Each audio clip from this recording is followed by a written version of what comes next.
ಶ್ರೀರಂಗಪಟ್ಟಣದ ಜಾಮಿಯಾ ಮಸೀದಿಯ ಬಳಿ ವಾತಾವರಣ ಕಾವೇರ್ತಾ ಇದೆ.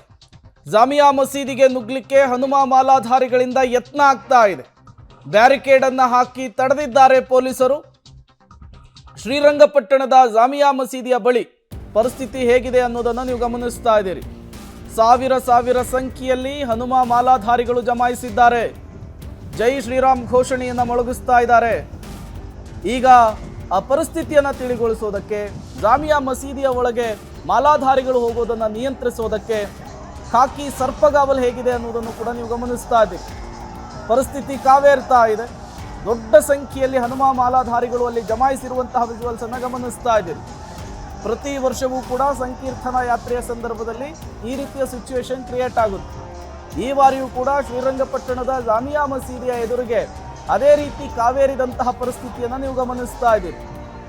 ಜಾಮಿಯಾ ಮಸೀದಿಯ ಮೂಲ ಜಾಗ ಹನುಮನ ದೇವಸ್ಥಾನ. ಜಾಮಿಯಾ ಮಸೀದಿಯನ್ನು ತೆರವುಗೊಳಿಸಿ ಹನುಮನ ದೇವಸ್ಥಾನ ನಿರ್ಮಾಣ ಆಗಬೇಕು ಅನ್ನೋದು ಹನುಮ ಮಾಲಾಧಾರಿಗಳ ಹಲವು ವರ್ಷಗಳ ಆಗ್ರಹ. ಈ ವಿವಾದಿತ ಜಾಗದಲ್ಲಿ ಈಗ ಪರಿಸ್ಥಿತಿ ಹೀಗಿದೆ. ಶ್ರೀರಂಗಪಟ್ಟಣದ ಜಾಮಿಯಾ ಮಸೀದಿಯ ಮುಂಭಾಗ ಸಾವಿರ ಸಂಖ್ಯೆಯಲ್ಲಿ ಹನುಮ ಮಾಲಾಧಾರಿಗಳು ಜಮಾಯಿಸಿರುವಂತಹದ್ದು.